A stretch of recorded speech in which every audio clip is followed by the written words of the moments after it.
जो भावनाओं की कलम से लिखा जाता है, जो समर्पण की स्याही में रंगा हुआ होता है, जो आस्था और विश्वास के लिफाफे में बंद हुआ करता है, ऐसा पत्र हर आदमी को रोज सुबह शाम अपने भगवान के नाम जरूर लिखना चाहिए। नरकों में प्रार्थना की कोई व्यवस्था नहीं है।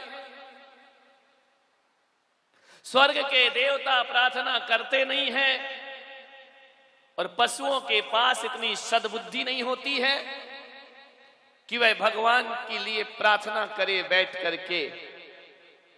तो यह प्रार्थना करने का जो अधिकार प्राप्त हुआ है केवल मनुष्य भाव में प्राप्त हुआ है, और शायद ही ऐसा कोई व्यक्ति होगा जिसने अपने जीवन में एक बार भी भगवान का स्मरण ना किया हो। अरे सुख में करे या ना करे, दुख में तो हर व्यक्ति उस परमात्मा की इबादत किया करता है। अच्छे से अच्छे नास्तिक भी, अच्छे से अच्छे अधार्मिक लोग भी जब जीवन में कष्ट पड़ते हैं तो अपना माथा उस परमात्मा के चरणों में रख दिया करते हैं। ऐसा कोई ना होगा जिसने अपने जीवन में ईश्वर का स्मरण ना किया। और जो लोग ईश्वर का स्मरण करते हैं, जो भगवान का सुमरन करते हैं, भारत का अध्यात्म कहता है कि जो सुमरन करते हैं उनका सुमरण हुआ करता है, और जो सुमरन नहीं करते उनका सुमरण भी नहीं हुआ करता है। इसलिए सुमरण करना है तो सुमरन करना बहुत जरूरी है। कलयुग केवल नाम आधारा, सुमरी सुमरी उतरे भव। कलयुग में बड़ी बड़ी तपस्याएं नहीं होती हैं, भगवान का सुमरन ही इस जीव को संसार से पार लगा दिया करता। सुमरन करो अपने जीवन। जप तप और ध्यान में वो परिणाम सामने नहीं आते जो भगवान की भक्ति में आते हैं। और प्रभु को पाने का सबसे आसान तरीका, कोई सरल माध्यम है तो वह है केवल एक प्रार्थना ईश्वर से किया करो। जो प्रार्थना करते हैं उनके प्राणों में भगवान वसा करते हैं, उनकी धड़कनों में ईश्वर वसा करता है। जो प्रार्थना करते हैं उनके जीवन में ऊर्जा का संचार हुआ करता है। जो प्रार्थना करते हैं उनके अंदर सकारात्मक सोच पैदा हुआ करती है। जो प्रार्थना करते हैं उनके भीतर विल पावर पैदा हुआ करती है। आत्मशक्ति को जागृत करने का कोई अच्छा सरल और सहज मार्ग है तो अपने ईश्वर की इबादत हुआ करता है। इससे बड़ा कोई मार्ग और इससे आसान कोई रास्ता दुनिया में नहीं हुआ करता। इसलिए रोज इबादत किया करो। आचार्य पद्मनंदी महाराज कहते हैं, ब्रह्म मुहूर्त उत्थाय ध्यायेत पंच नमस्कारम। ब्रह्म मुहूर्त में उठकर पंच नमस्कार मंत्र का ध्यान किया करो, उनका सुमरन करा करो।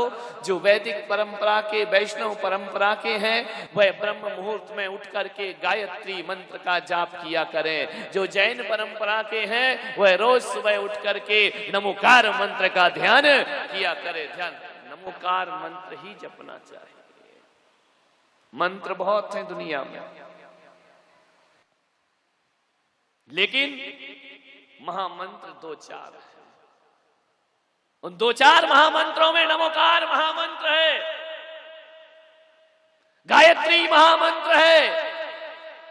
मंत्रों की तो लाइन लगी है लेकिन महामंत्र बहुत कम है। एक बार जो नमोकार मंत्र को जप लेता है, हमारे ज्ञानी मनीषी आचार्यों ने कहा है 84 लाख मंत्र जपने का पुण्य उसे प्राप्त हुआ करता। 84 लाख मंत्रों का जन्मदाता है नमोकार मंत्र। ध्यान रखिए, रोज सुबह उठकर उसका स्मरण करिए, सुमरन करिए, और रोज सुबह उठकर नमोकार मंत्र को प्रणाम करिए।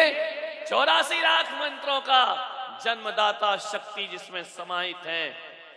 अरे दूसरे मंत्र जपो तो उनमें ओम ह्रीम श्रीम क्लीम लगाना पड़ता है, लेकिन नमोकार मंत्र ऐसा है जिसमें ओम ह्रीम श्रीम लगाने की भी जरूरत नहीं पड़ा करती है। उसका हर अक्षर बीजाक्षर हुआ करता है, उसका अक्षर अक्षर ईश्वर का अक्षर हुआ करता है।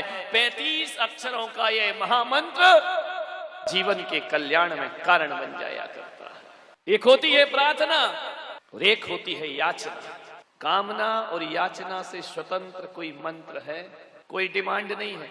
नमो अरिहंताणम, अरिहंतों को नमस्कार करता हूं। नमो सिद्धाणम, नमो आयरियाणम, आचार्यों को नमस्कार करता हूं। नमो वज्जायाणम, उपाध्यायों को प्रणाम करता हूं। नमो लोए शब्द शाहुणम, जगत के सर्व साधुओं को मैं प्रणाम करता हूं। बताइए कौन सी लाइन में डिमांड है? किस लाइन में कहा कि मुझे ये चाहिए, मुझे वो चाहिए? किस लाइन में कहा कि मेरे ये दुख दूर करो? नहीं, केवल उस ईश्वरीय शक्तियों को प्रणाम किया गया है। तो कामना और याचना से कोई स्वतंत्र मंत्र है तो वह दुनिया में केवल नमोकार मंत्र हुआ करता है, जिसमें कुछ भी नहीं मांगा जाता है, कोई याचना नहीं की जाती है, कोई डिमांड नहीं है, कोई आकांक्षा नहीं है, केवल प्रणाम है, अहोभाव से भरा हुआ है। हे ईश्वर, जो भी है मैं तुझे प्रणाम करता हूं। ध्यान रखिए, केवल प्रणाम है, केवल वंदना है, ना कोई डिमांड, ना कोई याचना। ये नमोकार मंत्र याचक नहीं बनाता, ध्यान रखना। व्यापारी दुकान खोलने से पहले यदि नमोकार मंत्र का सुमरन कर ले, उसके लाभांश में वृद्धि हो जाएगी। मैं तुमको विश्वास के साथ कहता हूं, यदि कोई उद्योगपति अपने उद्योग शुरू करने से पहले नमोकार मंत्र का सुमरन कर ले, उसके माल की आवक जावक में वृद्धि हो जाया करती है। कोई मकान बनाओ, नमोकार मंत्र का सुमरन कर लो, जो मकान 1 साल में बनना था वह मकान 6 महीने में बन करके खड़ा हो जाया करता है। कभी इन शक्तियों को पहचानने का प्रयास करो, जानने का प्रयास करिए। जिनके घरों में लगता हो कि ऊपरी बाधाएं हैं, जिन्हें लगता हो हमारा वास्तु खराब है, जिन्हें लगता हो हमारी जमीन खराब है, मैं आपसे बड़ी विनम्रता से निवेदन करूंगा, बाजार जाना और एक मार्बल पर, एक पत्थर पर किसी शिल्पी से नमोकार मंत्र लिखवा लेना, और वह नमोकार मंत्र अंदर की ओर नहीं, उभरे हुए अक्षरों को लिखवाना। और लिखवाने के बाद मैं आपसे कह रहा हूं, घर के हर दरवाजे पर वह नमोकार मंत्र का पत्थर लगा दीजिए। और हर जैन हो या अजैन हो, अपने घर के द्वार पर नमोकार मंत्र का पत्थर लगा दो। दुनिया की कोई भी बुरी नजर तुम्हारे घर में प्रवेश नहीं कर सकती है, कोई शक्ति बुरी तुम्हारे यहाँ आ नहीं सकती है, कोई आसुरी शक्ति तुम्हारे यहाँ प्रवेश नहीं कर सकती है। मान्यवर, जो भी शक्तियां आएंगी नमोकार मंत्र से रिफ्लेक्ट होकर के वापिस लौट जाया करती है। इतनी शक्ति नमोकार मंत्र में हुआ करती है। अंजन ने जपा तो निरंजन हो गया, मैना ने जपा तो कोड़ी की दे कंचन में परिवर्तित हो जाया करती है। नमोकार मंत्र कोई सीता जुबान पर लाती है, अग्नि के कुंड में जल की धार बह जाया करती है। आस्थाएं और विश्वास, कौन कहता है भगवान नहीं बोलते? प्रार्थना तो वो होती है, एक घर में यदि किसी को पत्र लिखते हो, चिट्ठी लिखते हो, पत्र को यहां से वहां पहुंचाने में एक डाकिये की जरूरत पड़ती है। चाहे आप सरकारी पोस्ट ऑफिस से लेटर भेजें या कुरियर सर्विस से भेजें, एक ना एक संदेश वाहक होता ही होता है। इस शहर से दूसरे शहर में अपना संदेश भेजना है तो संदेश वाहक की जरूरत पड़ती है। लेकिन बड़े मजे की बात है कि प्रार्थना एक ऐसा पत्र है जो लिखा तो परमात्मा के नाम पर जाया जाता है, लेकिन परमात्मा को वह पत्र पहुंचाने के लिए किसी डाकिये की जरूरत नहीं पड़ा करती है, ना किसी कुरियर सर्विस की जरूरत पड़ती है और ना किसी डाकघर की कोई जरूरत पड़ती है। ऐसा पत्र है जिसे हम ही लिखते हैं और ऐसा लिखते हैं जिसमें कागज और स्याही की भी जरूरत नहीं पड़ती है, ना उसमें मोहर लगाई जाती है। हम ही लिखते हैं और हम ही उस पत्र को डाल दिया करते हैं। और ऐसा संदेश प्रभु के नाम भेजा जाता है